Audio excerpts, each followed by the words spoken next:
I hope you brought a towel for all the drip we drop in, because today we're asking the DMs of the internet, what is something that a player did that was so badass? I'm Dave Makes Noises, and MrRipper asked me to make a joke of him going looking for part 2 of this thread and instead finding a new thread. But to be honest, I don't really find anything particularly funny about that situation, so I suppose the joke would have to be at Rip Daddy's expense, as I mock him enthusiastically for thinking that there was ever a joke to be derived from this situation to begin with, other than me ripping him a new one for thinking that there was humor to be derived from this situation. Aha! Imbecile! Before we begin, I just wanted to let you know that we recently started a new channel called Riptovia, specifically for longer form stories that deserve their own videos, because YouTube's algorithm is a cruel mistress who punishes our channel disproportionately for even the slightest aberration from the norm, which in our case is threads. So if you want some longer form stories and you're wondering where they went, or that's more your vibes anyways, please go sub to Riptovia and we will continue to love you forever. Thanks. Now on with the stories. I don't usually kill my enemies, but I think for you, I can make an exception. My open hand monk, after finding the man who killed the dead paladin's daughter.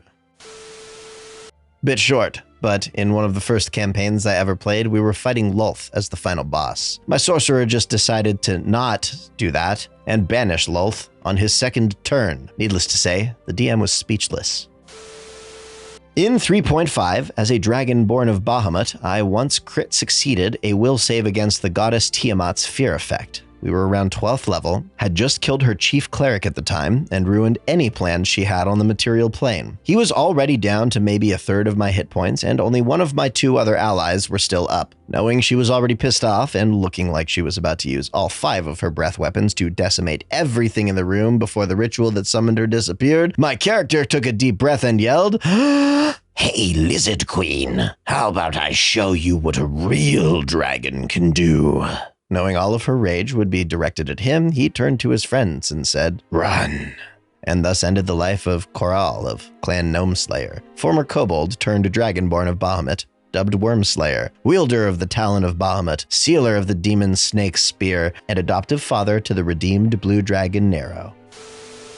I'm playing Ketwa, a lizard folk ranger, and our party of a human warlock, human cleric, and a Kenku druid, Nice, was venturing into the jungle in search of a fabled treasure. We were surrounded by beastmen, hideous, evil humanoids with a combination of animal parts, and we focused on one side to break the flanking. As the right flank was being taken care of, the cleric started to fight off the left. He was quickly overwhelmed by 2 beastmen and a leader. Breaking away from the beastman I was fighting and taking an attack of opportunity in the process, I ran over to his side and helped fend them off. After stepping back from the melee, he got critted by the leader's magic and went down. I then bellowed, "Warlock!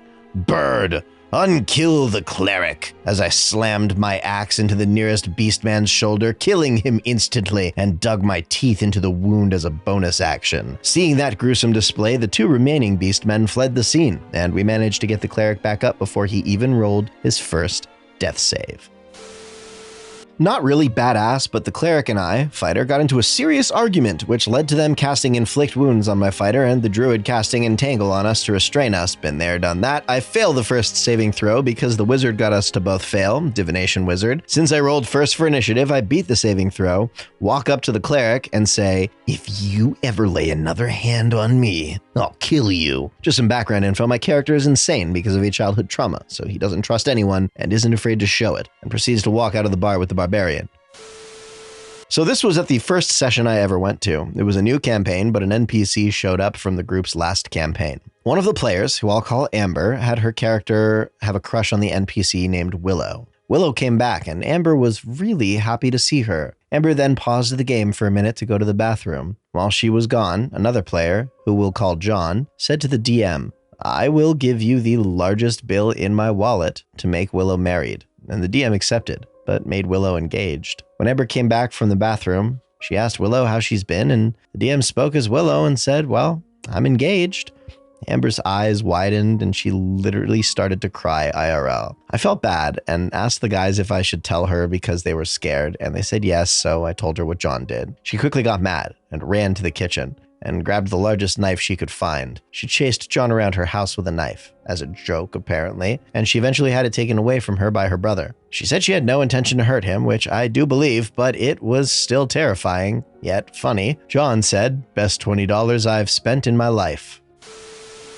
Vampire knocks over gargantuan flaming tree. Barbarian catches it with a hefty strength save, saving 2 other team members but taking fire damage. Druid uses earthquake to knock almost everyone prone and litter the field in deep chasms. Vampire stands back up and charges the barbarian still standing and holding the tree. Barbarian says to the DM, DM, I have the polearm master feat, and this tree could be seen as a quite large polearm. May I use my attack of opportunity as the vamp enters my attack range? DM says, roll to attack. Barb smacks the vampire into a chasm and with some strength checks puts the tree in there too. Then the druid burns a 5th level spell slot to use mold earth to seal the hole shut. Vamp got a coffin. I don't know if it's dead, but it sure isn't our problem. My Valor Bard decided to stay back from the boss room as the fighter and sorcerer went deep into the room. A party of adventurers are captured on a pillar in the center and they naturally go to help, but we know there's a Naga. Keeping my eyes peeled as they start to fight something, I start to run to help before I get a nat 20 perception check and see it slithering behind me ready to pounce. I use the momentum and movement of running to spin and hit the Naga in the face so hard she loses a fang. I then used brass knuckles to hit her 2 more times. This is a game that's still going, but I'm pretty sure it's still going to be the coolest. A little background first. This story is about my friend who played the XP to level 3 improved artificer named Gregory Ganton. Love a Greg. In Gregory's backstory, he was an arms dealer who was tasked by the town gang to build an extremely effective gas weapon. Normally, Greg wouldn't have been inclined to do so, but he had gotten in too deep and didn't want to endanger his family, wife and child daughter, so began his work. The gas grenade he was developing was to be odorless, colorless, and tasteless. During his experimentation, there was a mishap and the grenade went off, but Gregory was able to put his mask on in time. Sadly, though, the gas rose from his basement workshop into the living area where his wife and daughter were. Luckily, the gas was a nerve agent that shut the body down, almost like lethal injection, so it didn't kill them outright. Quick thinking kicked in and Gregory froze them in his giant freezer that he had for other experiments. The now practically widowed and reverse orphaned artificer swore revenge on the group that forced him into this situation. Before I go any further, I should mention that this is an evil campaign. Gregory was lawful evil. I, a slime rogue who could eat people to gain certain memories, was chaotic evil. Our Warforged monk was neutral evil, and our human fighter, big suppose there, was also chaotic evil. There wasn't exactly allegiance to each other given the setting, which was exemplified when we ganged up on and killed the monk for starting unwanted troubles, but that's another story. This lack of allegiance becomes important to the story when Gregory lets us stay at his house because he was the only one with property. The curious slime I was rolled a nat 20 and found a certain hidden freezer. Long segment short, I melted his kid's face off to get more info on him. Oops. Fast forwarding a few more sessions and Gregory is meeting with the town gang to show off his work and secretly kill the higher-ups. He does this by having them watch the gas work on a gang prisoner while giving them faulty gas masks. The demonstration is a success and he bolts for the door. He escapes and disappears into an alley, but the gang members give chase, assuming he went to his home. When Gregory arrives to his home, it's trashed. Windows are smashed, furniture is broken, his shop is in shambles, and the freezer door is open. Oh no. He walks in to see that the bandits murdered his child and defrosted his wife. His whole reason for existing is over. His vengeance still burns, though. Being the arms dealer he was armed with explosives, and the gangsters are still inside. To the good times and the bad times, Gregory takes a shot of whiskey and sets off his grenade belt. His entire 2.5-story house crumples to the ground, killing everyone inside, ending the gang and Gregory's story. A classmate of mine shared this with me, which was an epic story to listen to him describe. I asked him to transcribe it for me to share. Anyways, here it is. I was DMing Storm King's Thunder, and there's a random NPC encounter in the module that is triggered only if the players take this one bridge off of the beaten path, and so they did. It's a half-mile-long bridge that's incredibly narrow with no handrails. Apparently, OSHA doesn't exist in the Forgotten Realms. Anyways, it's a half-mile-long bridge that's maybe 25 feet wide, and it's 500 feet above a river at its highest point. When the players approach the zenith, A fire giant and his pet hellhound come approaching from the other way. Mind you, a fire giant is considered a huge creature. He takes up a 15 by 15 grid square, and my players aren't going to scooch by him. They could try the diplomatic route and chat him up. They could try to magically disarm him and handle the dog. They could flee the other way. What does the moron Goliath fighter in full plate do? Charge. Chest up against a fire giant. I guess when you're a hammer, every problem looks like a nail. Anyway, he got punted off the side of the bridge by the significantly bigger hammer that was the fire giant. He plummeted 500 feet to the river, was immediately knocked unconscious, and was drowning under 60 feet of rushing water. The other players panicked and managed to use fly spells and potions to get themselves down there quickly. By a trick of the dice, one player was able to cast a light spell on a coin and dropped it right onto the player's chest. So they located him, miraculously. They healed him, but he was out of breath. He was drowning and would be dead in about 3 turns. The players used a rope of climbing and an immovable rod, 2 random magic items that they acquired randomly through random dice rolls on a loot table in a previous dungeon, and combining their effects managed to get the guy's head above water. Once that was done, it was tricky to get to shore, but they saved him. It was an unbelievable combination of luck and quick creative thinking and teamwork that I remain awed by. Obligatory, not my story, but it was one worth sharing anyway. So I'm the DM of a group that is running a campaign called Rise of the Drow. Pre-made campaign and world released on Kickstarter. Look it up. One of our players is a half-elf rogue who worships the goddess Sihane, and recently has wanted to multi-class as a paladin of Sihane. One thing he's wanted me to do was basically have the goddess speak to him as part of the paladin thing, which I figured was fair enough, but that's not why we're here. We're here for his most awesome moments so far. So we're in the middle of a fight against a drow ghoul who the players have been chasing after for the past 2 days in-game because he had kidnapped civilians from a nearby village. We finally catch up to him and he's got a nasty enough group with him, including zombies, an archer, more ghouls, and finally a gargoyle. The gargoyle is what we're going to focus on here. So we do manage to get damage done on the gargoyle, and now it's the rogue's turn. He mutters a silent prayer to Sihane, asking her to guide his blade, and he swings his sword at the gargoyle. Natural freaking 20. And he does more than enough damage to finish off the gargoyle. Now, I'm still getting used to being a DM, but I'm getting used to it, and we'll have fun with crit rolls when I can, and that's what the rogue's player had been talking to me about, mixed with the prayer, was a perfect combination.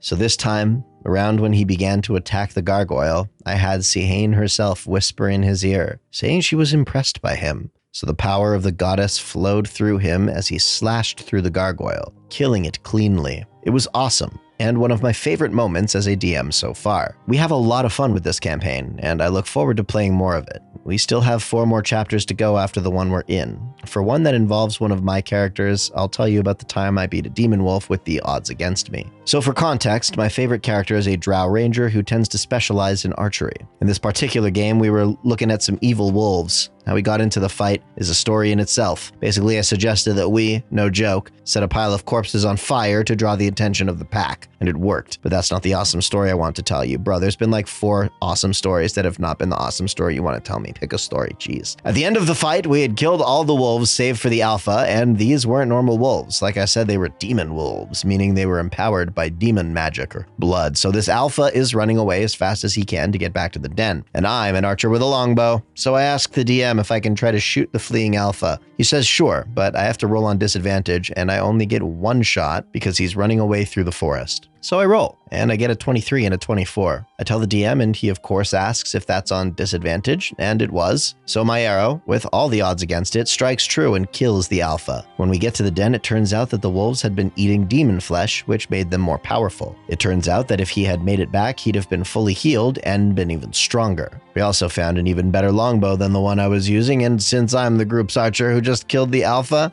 I got it. Greetings yet again, grizzled warrior, and thank you for observing this sequence of pictures and words until the very end. Your eyeball lasers keep Rip Daddy's little children's and puppers fed, so please keep doing that. If you've done some seriously badass stuff, feel free to share it in the comments below. And of course, if you've got another story you'd like to share with the community, best place to do it is our official subreddit, r/MrRipper. If you're a DM or a player looking for a group, I highly recommend checking out Mr. Ripper's Group Finder Discord server. It's in the description, and I hope to see you there. Just a friendly reminder that we have a new channel for longer format stories, and it's called Riptovia, and we would love for you to drop a nice little sub over there, so mosey on over to the link in the description, and please have a look. We would be so grateful. I hope this week you find that one sock you've been looking for to complete a particularly dope pair of socks that it would be too heartbreaking to otherwise get rid of. I've been Dave Makes Noises. You can find me on Twitch, Instagram, and TikTok. We love you so much here at Rip Daddy's house, and we're so glad you've joined us today. Please sub for Nat 20s, and please ring the bell to join the early squad. And thank you again, and we'll see you on the next one, and enjoy the rest of your week.